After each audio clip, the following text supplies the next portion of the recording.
All right. Hello, everybody. My name's Chris Saraceno. I'm the Western PA chapter president for ASSP. Today, Aaron Gelb will be presenting on what to expect under the second Trump administration. I just want to quick uh, give a quick introduction to Aaron also. He's the co-managing partner of Con Maciel Carey and leads the firm's Midwest OSHA practice from his office in the Chicago Loop, which is directly across from OSHA's Region 5 office. For the past 30 years, he's represented employers, regularly advising, representing clients in relation to OSHA inspections, serious incident investigations, enforcement actions involving federal OSHA and state OSHA programs, while managing a full range of litigation against OSHA. Recognizing that preventing injuries and illnesses is preferable to obtaining a positive outcome in an inspection, Aaron works closely with clients to draft, review, and revise safety and health programs while also coordinating privileged third-party safety audits. And I've worked with Aaron before in the past, and he's a great, excellent resource. So please pay attention to the presentation. He's got a lot of good information. You could always feel free to reach out to him also. And then this presentation is being recorded right now. And then we're also going to post it on our chapter website also. So in case you have to leave early or miss something or want to review something else, we'll post it on there. So thank you again, Aaron, for presenting. I really appreciate it. And then if you can all just please make sure that your microphones are muted, and then we'll hold questions till the very end of the meeting. But if you think of something in the meantime, just shoot it in the chat, and then we'll go over them at the end of the presentation. All right, Aaron, thank you very much. Great, thank you. And yeah, I love questions, and I'll stick around as long as needed to try to answer them all. I'm going to turn my camera off in a second because I find in webinars seeing the speaker tends to distract. Plus, we've got some construction going on in our home. So with that, I mean, Chris did a really good job with my bio. I usually just say I'm a management side OSHA lawyer. Lead the firm's Midwest practice, but my practice is national in scope. When I gave a presentation recently to a food manufacturing HSE group, they started with a slide. Every speaker had a slide of their whys, why they do what they do.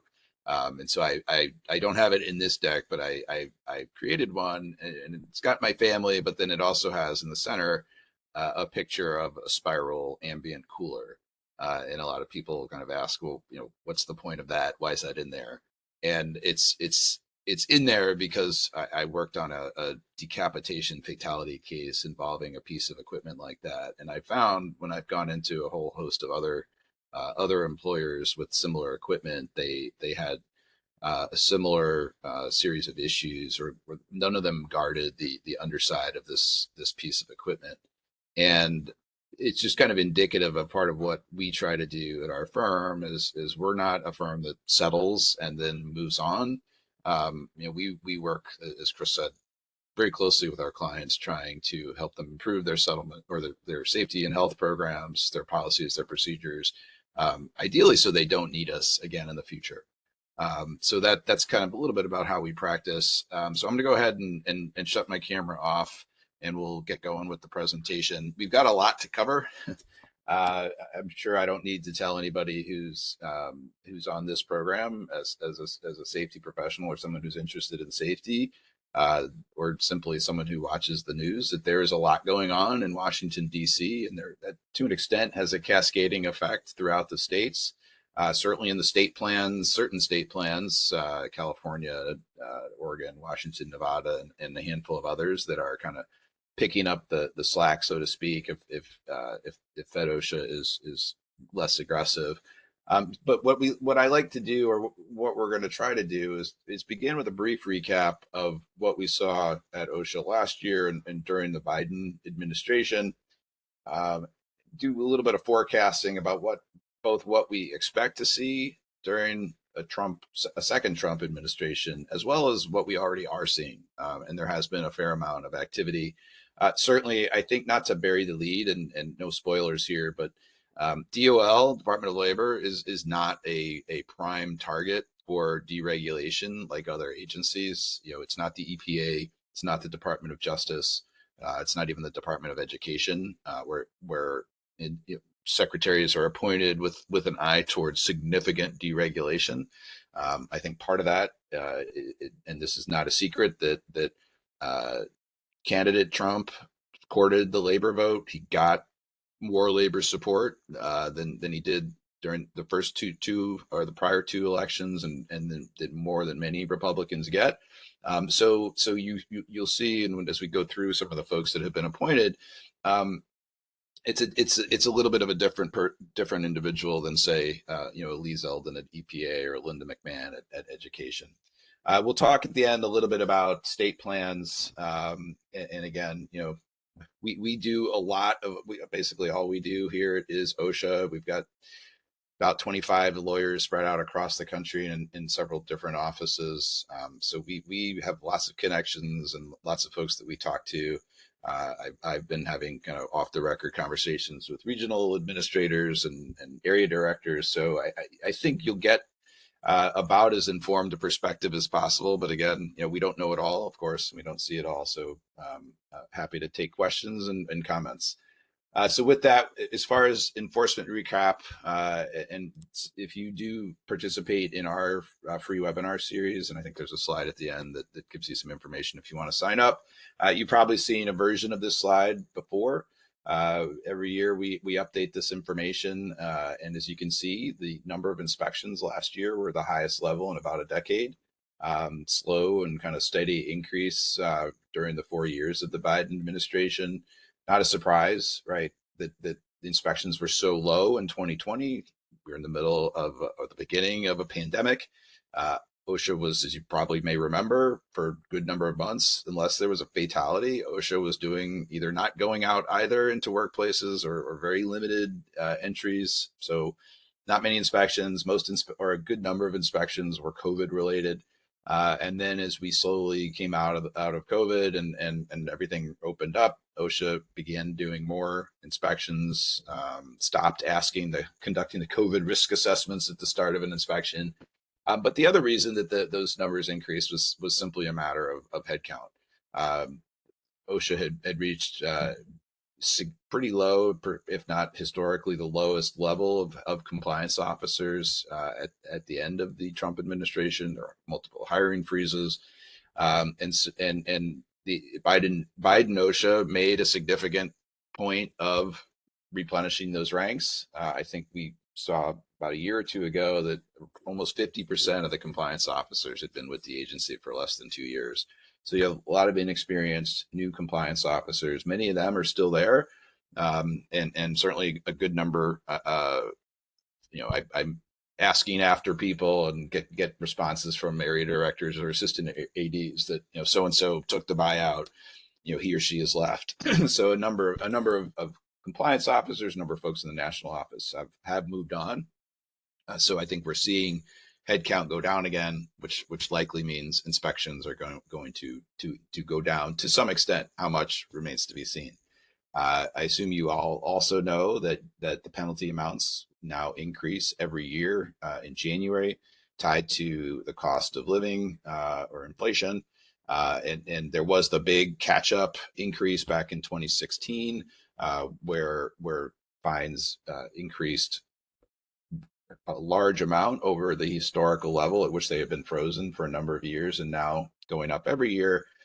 When they increased to 124 for willful and repeats and 12,471 for serious, now we're up to over 165, right? So even a 2.5% increase when you're starting at a number in the 150s or 160s gets you a significant increase. I think it was about 2 years ago where we saw about an 8% increase, but now that inflation has dropped back under 3, that increase, or at least it was at the time this penalty adjustment was made, it's not going up as much. But again, if you get 2 or 3 willful or serious citations, that's you're right knocking on the door of $500,000. So that penalty has had a significant impact. Not surprisingly, when you look at the numbers in terms of significant enforcement actions, you could see the last 3 years of the Biden administration were the three highest counts of significant enforcement actions, with last year coming in right under 450, averaging 345 per year. I think probably the biggest surprise in this entire chart was that in 2017 is the fourth highest number, which was the first year of the Trump administration. Again, for those of you that have paid attention, which I assume is everyone on this call, you probably know that there was no Assistant Secretary of Labor for OSHA ever appointed during the entirety of the first Trump administration, the first and only time that has ever happened. Scott Mugno, who was the head of safety for FedEx Ground, was nominated, but he never made it to the Senate for a confirmation vote. He eventually withdrew his name from consideration. And OSHA there was one political appointee, Lauren Sweat, but essentially the agency was run by the career people, which is, I think, why those numbers were where they were, because there was really no political directive to change and switch perhaps from more of a enforcement focus to a more compliance assistance focus, as we often see in Republican administrations. Hopefully, nobody on this program has been the subject of a press release issued by OSHA after a significant enforcement action or novel enforcement action. If you have, your experience is going to likely have differed based on when that press release came out. If it was during the Obama administration, right, that was the highest frequency of press releases, about 40 per month. That dropped all the way down to 10 per month during the Trump-Pence administration, ticked back up to about 20 per month under the Biden-Harris administration. But I think probably the most significant difference was the tone and tenor of the press releases during the Obama administration. There were lots of really harsh, kind of intended to evoke emotional responses. So the one I always think back to was there was a press release that gave the name of the employee who was killed in an accident and described how her family was preparing for her funeral instead of preparing for her wedding. And the significance from one of the primary significant factors in our view is these press releases are issued the press releases come out upon issuance of the citation, right? That not upon acceptance of violations in a settlement agreement, not after you go to trial and lose and the citations are affirmed, but simply when they issue. So and the intent of these press releases is to publicly shame employers. The idea, and this was developed by David Michaels, who was the Assistant Secretary of Labor for OSHA during the Obama administration, was because the penalties were not large enough to drive change behavior in large companies. If we publicly shame them, that has the more likely effect on those companies, as well as all the other companies who are afraid of getting named in a press release. You can debate whether or not that is effective or not, but certainly, we take issue with the issuance of press releases before those citations are a final order, because they often are either wrong or have errors or are completely vacated. I've had clients who have been the subject of harsh press releases, and everything referenced in the press release was later found to be incorrect. It happens. So one of the things that we would like to see under OSHA is kind of holding back. That if we don't have necessarily an issue with press releases if they are correct and they are issued after the citations become a final order. One interesting thing, and we've been tracking this, that OSHA had not issued a press release after the inauguration in January. When we first prepared this prior slide here, nothing between, I think it was January 16th, right? So about 4 days before the inauguration. And then when we first prepared the slide for a presentation, it was probably early April, and had not been a single press release. We did notice that 3 press releases were all issued in the same day. So you can see one not too far from you all in Wilkes-Barre, cited a roofing contractor. There's a press release issued about that. one out of Atlanta, and then one out of the Appleton, Wisconsin area office up near Green Bay, all issued on the same day. Kind of our joke was, whoever issued those, maybe they were terminated the next day. They weren't authorized to issue these press releases, but they're still up on the website. So I assume that is not what happened. But it is interesting that the three were issued. None of these were really significant cases in my view. So I'm not sure why or what prompted OSHA to issue these three. But I assume at some point, once political leadership is fully in place, that press releases will resume in some form or fashion. So, business as usual. I think a lot of, we're talking about statistics, and after this slide, I'm going to get into projecting, what we expect to see in the next, 3 years and 8 months or so. But I can tell you, my firsthand experience as someone who manages inspections on a near daily basis, and who does informal conferences and contests citations and litigates citations. OSHA is still, the AI generated image on the right. OSHA is still conducting inspections. One of my colleagues is at a client of mine down in Peoria today for an inspection. It was in response to a complaint. I've had lots of follow-up inspections where OSHA's coming out to look at things that they addressed through an inspection and citation a year ago. And OSHA is also, they're still litigating in the courts. There's an article today that OSHA just filed its brief in a minor servicing, a case challenging the minor servicing down in the Sixth Circuit. We have a case on appeal here in the Seventh Circuit on behalf of a very large employer. OSHA is digging in hard and fighting back. I get the sense that they are trying to fast track that case because there's some really interesting issues in it that I think when new political leadership is in place, we might get a different response to. So the folks that litigated that and want to preserve their outcome are pushing forward fast and trying to resolve it before we brief it. So point being, the agency is still doing what the agency does. The main difference that I would say is we have a large client base, and usually there's somebody who's getting significant citations, and I have not had a client get a significant, and when I say significant, that's, I think the threshold is maybe around 225,000 right now. And the significance of that, right, it means that there is going to be national office, certainly regional office oversight, approvals that need to be had.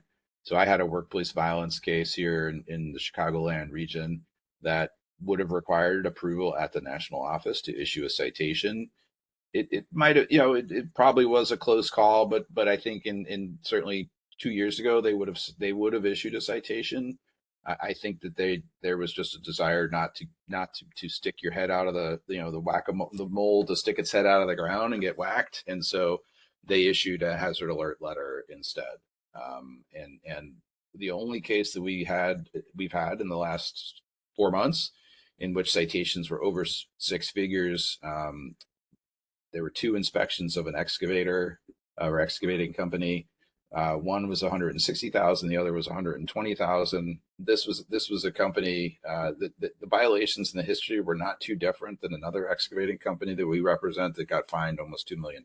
So I think that the reason that those citations were issued separately in amounts that, if taken together, would have been a significant case requiring national oversight or national office approval, by issuing them in two inspections under the threshold, they did not need the same level of approval. So the point being, I'm just not seeing the big ticket, high profile cases right now. That is subject to change, of course, but again, until the full leadership team is in place, I just don't think you're going to see anybody pushing the envelope.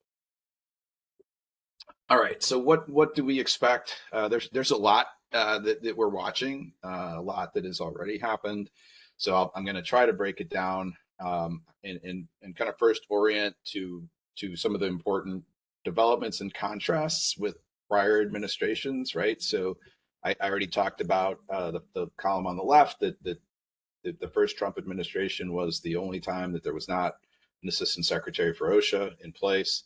And I talked also about the lowest levels of compliance officers, right? Contrast that with OSHA during the Biden administration, where filling those positions was prioritized. The deputy assistant secretary, Jim Frederick, who actually I think is from Pittsburgh, uh, installed on day one. I remember seeing him on a kind of a big Teams chat that OSHA was having, I think about the pandemic. Right. And got to go back. I know it's not pleasant, but think back to that five or so years ago, and what we were in the middle of and why OSHA was front and center. I think President Biden even talked about OSHA in some speech he gave on his first day in office. Probably the only time that's ever happened as an OSHA lawyer, where what we do was mentioned by the president on his first day in office. You had the Assistant Secretary of Labor, Doug Parker, former head of Cal OSHA, was confirmed before the end of the year. And then they, as I said earlier, they regrew their COSHO ranks, getting back to typical historical levels. Now, as far as what have we seen in the first 4 months, right? There already is a labor secretary confirmed. I'll talk about her in a second. There is a deputy assistant secretary in place, and the Trump administration has nominated someone to lead the agency as the assistant secretary. And then there's all the executive orders. There's been the halt to federal hiring. There's the mandate to return to work. It's a little bit squishy in that we have people who technically report to or out of the Chicago regional office, which, as Chris said, is across the street from my office. But they are allowed to work, say, in a federal courthouse in Wisconsin or something along those lines. So they have to go into an office, not necessarily the office, if that makes sense. I know I was literally sitting in the room when I was presenting or waiting to present at a National Safety Council meeting earlier this year, and this wasn't an OSHA employee, but someone who was the head of safety for an agency.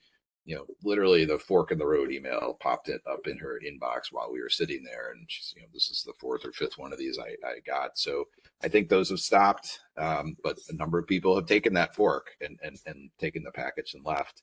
And then there is also ongoing efforts to reclassify significant numbers of career jobs, those that are protected from termination based on political preferences, to expand or really shrink that number so more people could be replaced at the request of the person, the president, the president and the party in power. So we're obviously going to be watching that as well.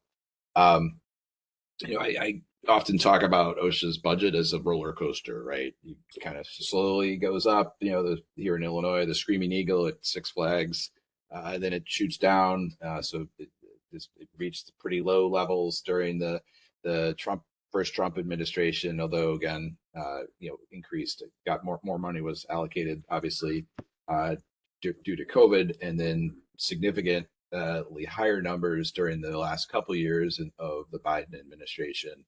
What are we expecting, in 2025 and beyond? Right, that budget roller coaster is going to head down, and just how far down and how fast remains to be seen. I know, and I think in the last proposed budget I saw, there were talks about a 40% cut to the Department of Labor budget, right? But that is not an across the board cut. That does not mean that OSHA's budget is cut 40% or 40% of the money dedicated to the field is cut. We're seeing targeted cuts, certainly in the standards and rulemaking side of the house at OSHA. Last we've heard and seen is that enforcement is largely untouched. But there's again a difference between a cut and simply not hiring either. The last time I checked, that there were no open positions anywhere in the United States at OSHA in the federal government. All right, so I mentioned the Secretary of Labor, Lori Chavez-DeRemer, has been confirmed. She was a one-term representative in the House out of Oregon's 5th District. She has been characterized by some as the most pro-labor Republican in Congress. I have to be careful how I say this because I think it's that's obviously a subjective view. there have been others. I think that have issued some surprising statements. I know Josh Hawley, the senator, one of the senators from Missouri, uh, authored an op-ed in the Wall Street Journal several months ago, you know, stating his support for unions, stating how he's walked picket lines. So there certainly is a growing sector in the Republican Party right now that is looking to grow the foothold that the party has in the labor movement. So and I my understanding, I believe it was the Teamsters that really pushed for Secretary Chavez Dorimer. But one of the rating services that rates, again, very subjective, the pro labor perspective of different politicians. The article I saw that said the average Republican gets a 6% rating, and the average Democrat gets a 99% rating, and Secretary Chavez Dorimer got a 9% rating. Right, so she is the most pro labor Republican according to that rating service, but still 90% below what the typical Democrat is. So, I think, as I said earlier, she does not appear to be someone who's she's certainly not anti-labor. I believe her father was either a union official or a union member. So I think she is certainly sympathetic. I think she believes, and she's been pretty clear. She believes in the mission of the agency and protecting America's workers. So at the same time, she has said that she's going to do so, within pursuant to the directives and philosophy of this administration. So, you know, the kind of typical testimony that you hear in confirmation hearings. So it's not 100% clear of what she's going to do. There were 3 Republicans who voted against her because they believe that she is too pro labor. But also, I think significantly, there were 7 Democrats who voted for her. So I think she is as close to a consensus pick as you're going to see with the divided Congress that we have right now. Obviously, the person that we as a firm were most curious to see who would be nominated, it would be to replace Doug Parker as assistant secretary. That individual is David Keeling. I think he is a safety professional. He's his very long and distinguished career in safety, as you can see from this slide. He was the head of global health and safety for UPS for a little over 3 years. Had risen up through the ranks, both starting and perhaps most significantly as a package handler who was a member of a union back in 1985. So he's done the work, right? He's actually been exposed to the hazards that will be regulated by the agency. Then he moved up through the ranks in safety. After he left UPS, he was the director, you can see, of global road and transportation safety at Amazon for a little bit less than 2 years. So he has been nominated. He's pending a hearing at the Health Education and Labor and Pension Committee. I certainly expect, just like Secretary Chavez Dorimer, that he will get bipartisan support. I think he was in Washington last week meeting with both Republican and Democratic senators. I feel confident that OSHA will be, and I'm excited about his nomination. I think because speaking for me and my clients, we represent companies that care about safety and want to do the right thing. I don't think none of my clients have come to me and said, we hope that OSHA goes away. Right? They may have said, we hope OSHA is more reasonable, or we hope OSHA is more consistent, or we hope OSHA does, X, Y, or Z, but not that it goes away. And I think that I do think that enforcement, and I assume, I haven't spoken to Mr. Keeling about this, but I would assume he also believes that, there are going to always be some employers who are only motivated by the threat of enforcement.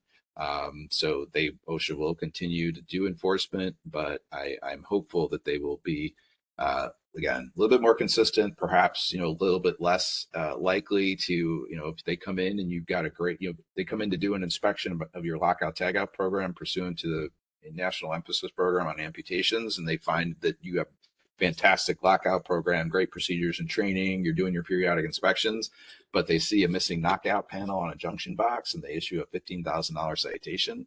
I know that rubs a lot of people the wrong way, and I'm hopeful that, that sort of thing will change. You know, send a hazard alert letter, make issue a de minimis citation, simply ask us to fix it, and note that we, you know, if we don't, and you come back a year later, cite us for a willful, whatever it is.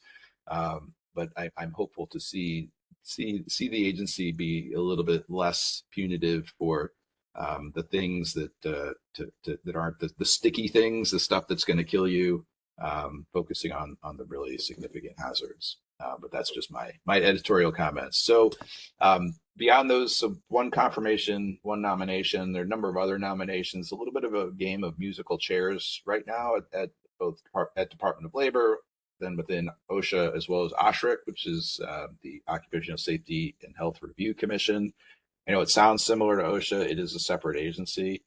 That is, if you're familiar, that's the agency that hears the contested citations. So you would go before an administrative law judge if you decide to go to hearing, and then that judge issues an opinion, and then they can be appealed to the review commission, which is is supposed to be three commissioners. It is currently no commissioners, so there is no activity at OSHRC. John Snare, former management side OSHA lawyer like myself, is currently the acting solicitor of labor, meaning he's kind of managing and overseeing the docket of all of the Department of Labor's litigations, like wage and hour, probably FMLA, I believe, OSHA, etc. He has been nominated to move over to the commission, so I assume at whatever point his nomination is approved, that he would then obviously step out of the role of acting solicitor. There is an individual, I believe someone who came through Project 2025 that has been nominated to be the solicitor of labor. So it's going to be interesting to watch, you know, what his priorities are and how he runs the solicitor's office. Then Amanda Wood Lehau, who is also a lawyer, she is currently the deputy assistant secretary and the acting assistant secretary for OSHA, which means that she is running the agency right now. She used to be a commissioner at OSHRC. Her term expired, and we have heard that she is likely going to be renominated. So I think that could be another person moving from an acting role to the commission. The last person to serve on the commission, or the lone commissioner up until last month, was Cynthia Atwood, who was the Democratic appointee to the review commission. She retired at the end of April, which is why there are currently no commissioners sitting at OSHRC. So again, you probably have seen in the news, right? Lots of made for TV moments as DOJ personnel have entered government buildings, and certain people, you know, whether they're Democratic Congress people or union folks, have tried to block them. I know that they did DOJ did visit the Department of Labor, and is proposing significant cuts, consistent, I think, with what we saw prior in certain documents, including Project 2025, prior to the election. But there again, a lot of the proposed changes have not yet taken place. One that we are watching particularly closely, and you may have seen this in the news, that there was a list that came out a few months ago, maybe 4 or 6 weeks ago, where there were 11 area offices that DOJ recommended or decided that the government would not be renewing the lease for those area offices. Now, what does that mean? Does that mean that they're going to get them a new office at a better rate, that they're going to fold them into another area office? To be determined. And this is one of the things that I've discussed with a few area directors. And so you can see that 3 of the area offices slated for, or at least non-renewal of the lease, are in Illinois, Naperville, which is out to the west, Fairview Heights, which is down by St. Louis, and then Chicago South, which is basically if you know Chicago, kind of from the middle of downtown down to Interstate 80. Very big area office, lots of industry, pretty decent sized compliance team. I think there are 12 compliance officers in Chicago South. in contrast to the two compliance officers in Fairview Heights who are responsible for covering the entire bottom third of Illinois. Um, there there is speculation that the two Chicago area offices, for example, may end up having to report out of and work out of Chicago North area office, which means people could be commuting up to an hour and a half each direction. So I would imagine a lot of those people would probably quit rather than do that. The Cleveland area office, which is also a lot of industry in and around Cleveland, slated for non-renewal. The one that probably garnered the most attention was the Baton Rouge area office, because that is the only area office in Louisiana, prompting lots of discussion, including comments from David Michaels, past head of OSHA, and others concerned that there would be no area office in Louisiana, despite the extent of petroleum and chemical refining that goes on in that state. Meaning that the nearest area office could possibly be in Houston. I don't think that really is consistent with the focus on efficiency. So I assume that something will happen. We just don't know what it is, and none of the area directors that I've spoken to know what the outcome is going to be yet either. A couple of other things that we're watching closely. Right, there were lots of creative and aggressive and changes to enforcement policies during the Biden administration. You may remember, and two of the ones that we talked a lot about were the expansion of the instance by instance citation policy. Right, so that used to be the only way that OSHA could issue per instance citations would be if there was a willful violation plus, so we call it willful plus some aggravating factor. It could be that it resulted in a death. It could be that it was a overall terribly deficient safety program. It could be a number of different things that would be these aggravating factors. And what you would see then in one of the cases that I worked on, where we were retained by an employer that had received per instance citations. I think it was about two weeks before the settlement conference. We had to get up to speed quickly, but OSHA concluded that they had a number of people. It was a food processing plant that were not should have been trained as authorized, but were not. They were doing things. I think it was primarily sanitation that they were doing, clearing jams, things like that. They were trained as affected. They should have been trained as authorized according to OSHA. And so they issued $160,000 per employee who was not trained. I think it was 9 employees. And there were a couple of other per instance violations, I believe, under 147D for not locking out. Right. So you get, 10 times 160 is $1.6 million. So that policy had long been around. During the Biden administration, OSHA lowered the threshold in essence and revised the policy to allow for instance by instance citations, even when the violation is merely serious. And one of the areas that I was told that they were looking for would be something like language, right? Not training employees in a language they understand. And I can imagine some plants that I've been into, if you have several hundred employees and 50% of them speak Spanish or Serbian or Polish or West African dialect, and they're not trained in a language they understand, that could be 100 times $16,000, which will also get you to over $1 million. So they did not do that. Probably didn't find the right fact pattern, but I know for a fact that that was something that they were looking for. The other inspection or enforcement policy is the Severe Violator Enforcement Program, or SVEP. I'm sure some of you have heard of that. Hopefully no one has been placed into SVEP. I've worked on quite a few SVEP qualifying cases. I think certainly in the majority of those cases, we've been able to negotiate settlements that get the employer out of SVEP. Nobody wants to be in SVEP. It's not a good place to be, right? You're subject to mandatory follow-up inspections, terrible press releases. You're on an SVEP log. It's really bad PR. It impact hiring and retention and insurance and all those things. And OSHA expanded, again, lowered the bar. It used to be that OSHA would only refer you if you had 2 or more serious or willful citations. That was the most common basis for referral. For a limited number of what they called high gravity hazards. So lockout, tagout, machine guarding, machine safety, grain handling, a handful of others. That high gravity limitation was removed. And so it simply became, or I should say, sorry, high emphasis hazards.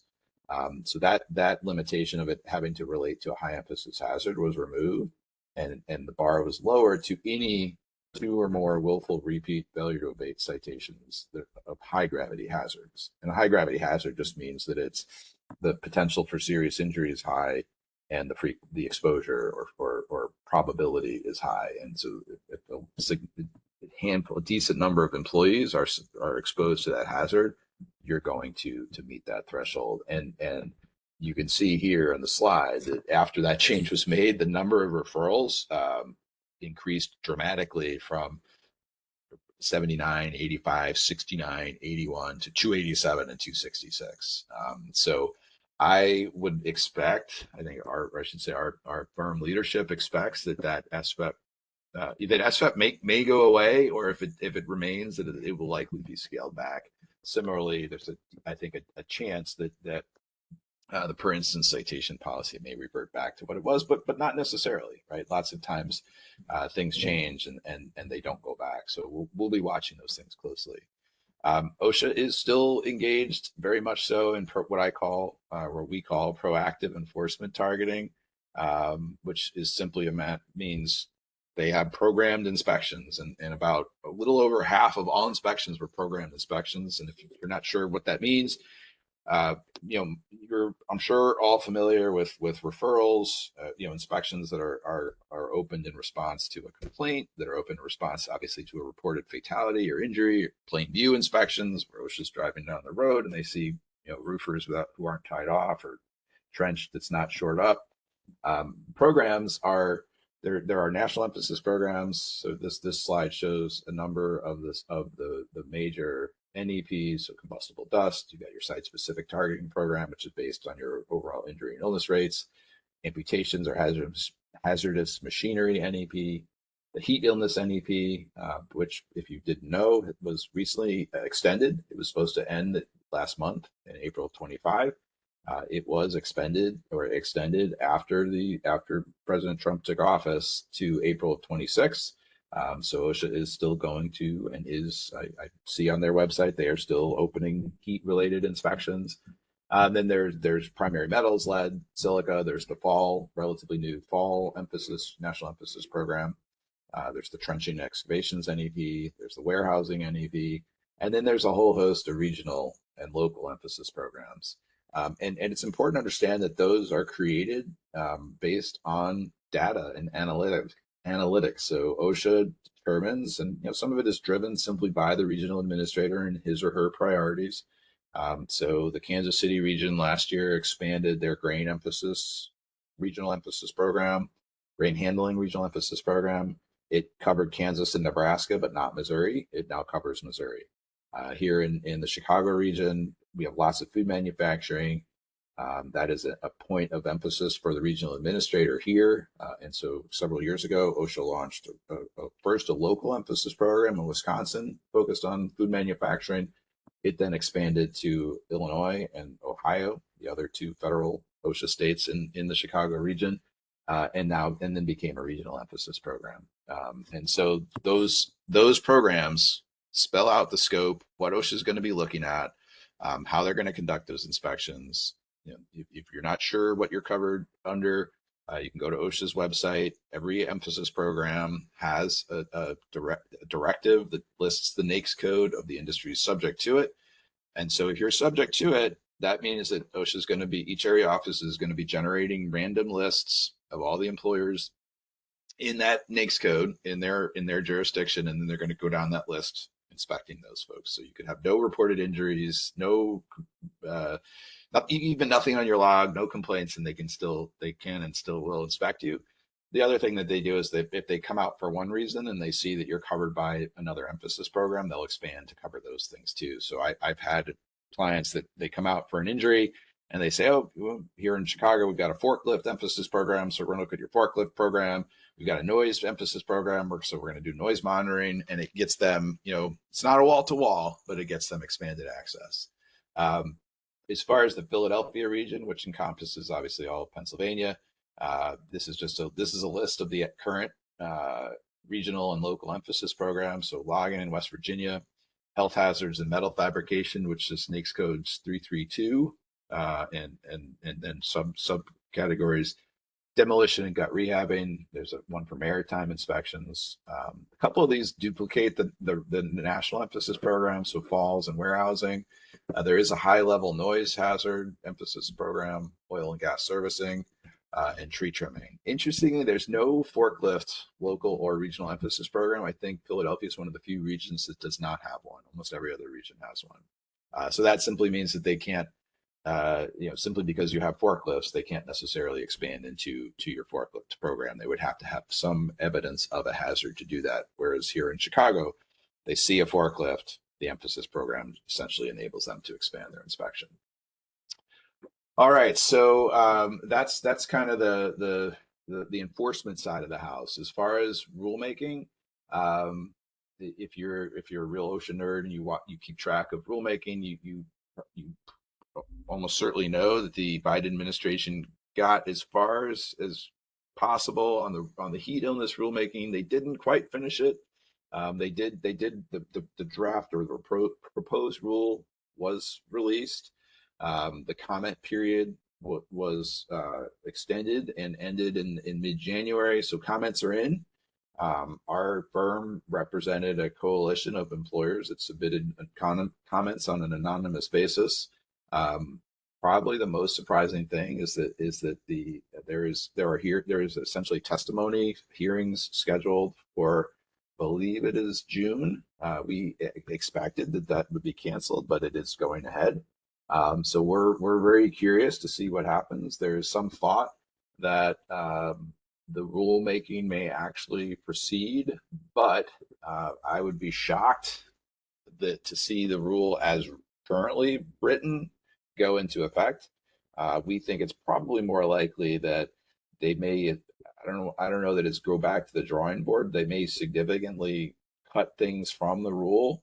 I know that there are commentators that are advocating for, a stripped down heat rule that focuses really on having a program, water, rest, and shade, doing training and awareness, and maybe some kind of some amount of acclimatization, but done in a way that is not as prescriptive, with that specific incremental approach that is in the current draft rule. So it's going to be very interesting to see what happens with that rule. I think the emergency response rule, which was very controversial and drew significant criticism from certain sectors regarding the potential impact on volunteer firehouses and such. I think that rule is almost certainly not going to proceed. Industry, I know there's a lot of industry that is interested and hopeful that there will be some reform to the process safety rule. The probably the biggest one, certainly the one that I'm most interested in and have kind of been tangentially involved in, is the lockout tagout modernization rule. I'm happy to kind of talk at the end of the program if anyone's interested, but the pretty good authority that OSHA was close to finalizing that rule, and it's not the end of lockout tagout. What I had heard was essentially that 147A through F would remain, and then whether it was 147G through L or M or whatever, that OSHA had planned to add a section to the lockout rule that would enable employers to avail themselves and use alternative methods. I'm sure if you're in manufacturing, I almost could guarantee that you have some process in your facility that you use an alternative method to protect employees, because lockout is either infeasible or impossible. And so it would essentially track the ANSI Z244 standard, which would be meaning you would have to have risk assessment and implement controls that reduce risk to an acceptable level.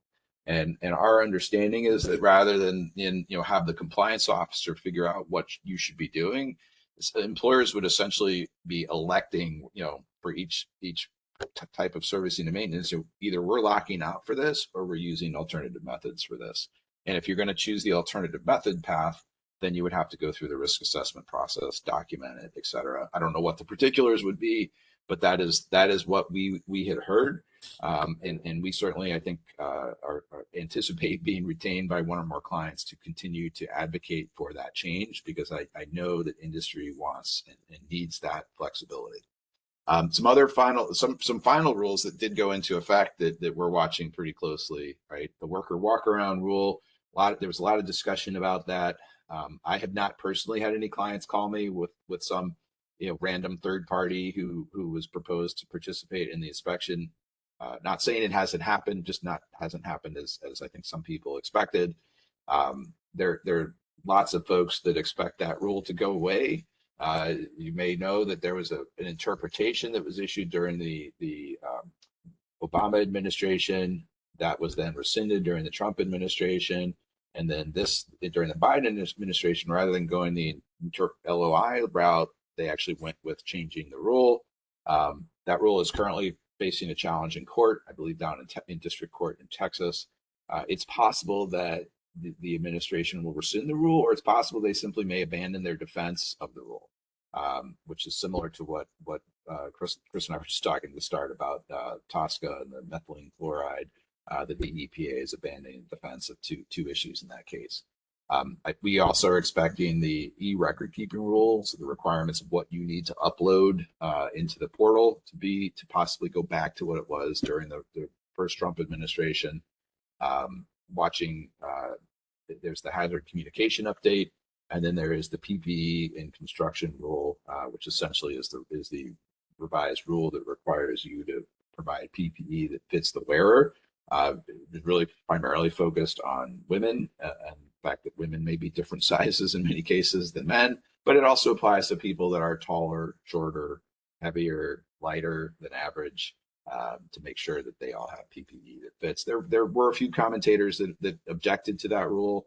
I think it is one of the few rules that was issued late enough that it would be subject to the Congressional Review Act, meaning Congress could simply rescind it. I don't think there's a whole lot of appetite to do that, however. So then the other, obviously. Sorry to interrupt there, and we got about 7 minutes Okay. left.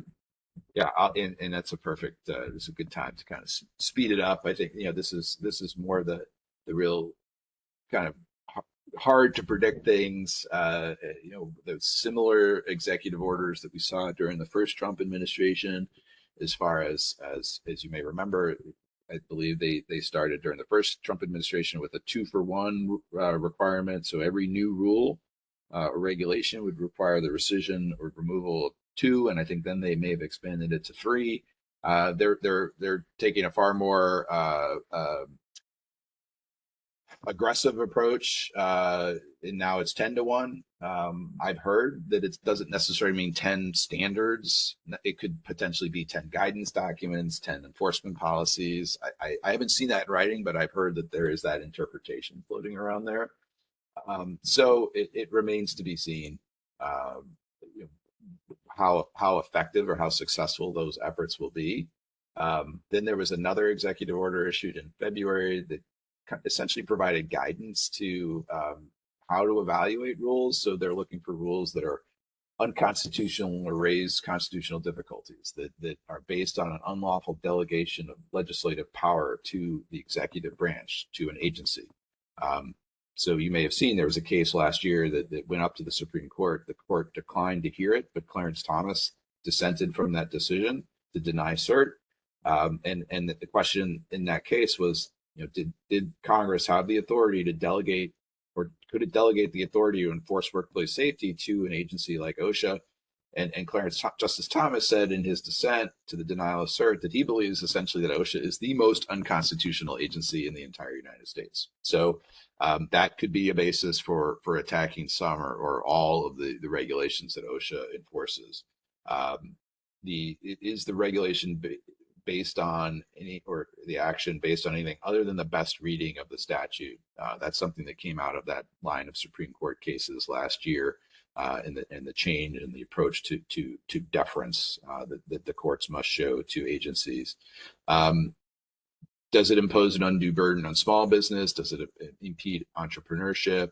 And does it harm the national interest? And the order provided criteria to evaluate as far as whether a regulation harms the national interest. So does it impede technological infrastructure, innovation, infrastructure, disaster response, inflation, um, foreign policy, research and development, economic development, or energy production. So I think, there's an argument, obviously, that the lockout tagout rule, as currently written, impedes technological innovation and economic development. So that could be an argument, not necessarily to rescind the rule. Again, I'm not advocating for that. None of my clients are, but I know my clients are advocating for more flexibility and something like the use of alternative methods.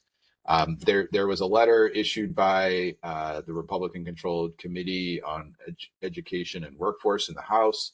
They identified two proposed rules that should be either essentially tabled: the heat rule, emergency response rule, both which I just talked about, and then they advocate for rescinding final rules that were completed: the worker walk-around rule and the e-record keeping rule that we just talked about. So this is just to illustrate, not a comment, a positive or a negative. These are the facts of the court challenges to efforts to deregulate undertaken by the Trump administration during the first term. The administration prevailed 22 times and lost 119 times. That's simply all. I put that up there only to indicate that rescinding rules, deregulation, is not as easy as snapping your fingers. It's hard work. It requires you have to rescind a rule requires rulemaking. So they can't just be rescinded.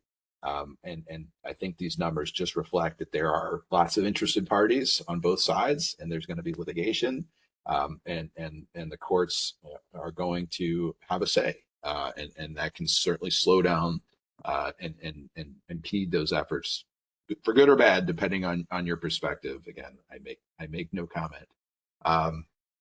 And one of the things that I'm happy to stick around and chat about, we just submitted on Monday a letter in response to an RFI issued by the administration regarding some things that we would like to see, some changes we would like to see at OSHA.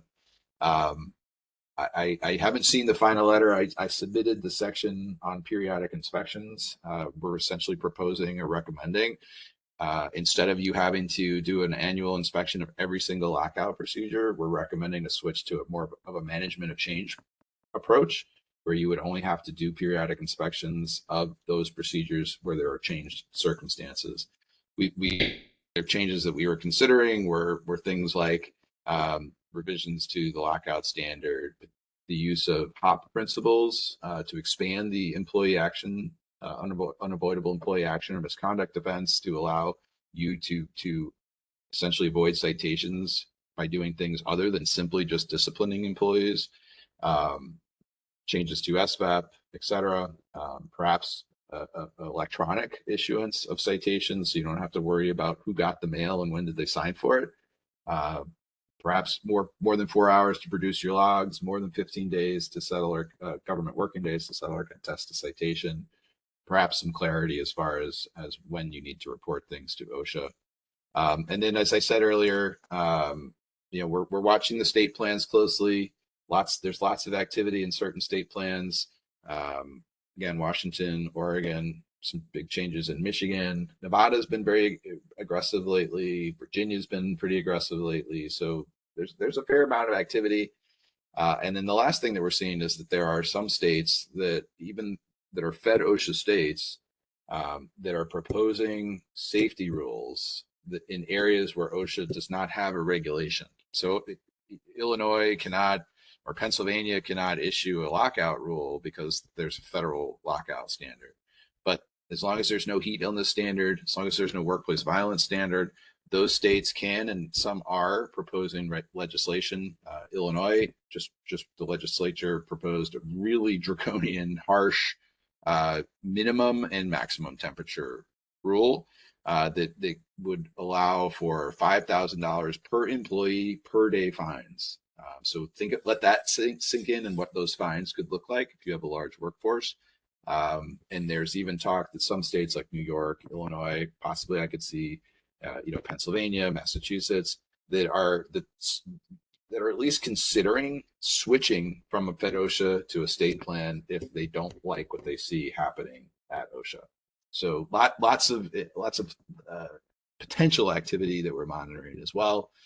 So that is pretty good for Con Maciel. We love to talk about safety. We often go way past our scheduled time, so I'm only 1 minute over. So I'll take the privilege of just announcing that not too terribly far from you all in Pennsylvania, we're hosting a full day safety, labor law and safety summit in Detroit on June 5th. Um, we're extending that early bird discount further. I've got an event June 3rd here in Chicago, and then we've got a couple of programs in California in October. This is our webinar series. If anyone wants to get registered, you can go to our website or just shoot me an email. My email's on the bio slide at the beginning. Um, it's free. We do them every month. If you miss it, you get a recording, a link to the recording and the slides. We also do CalOSHA webinars and blogs, and I will stick around if anybody has any questions.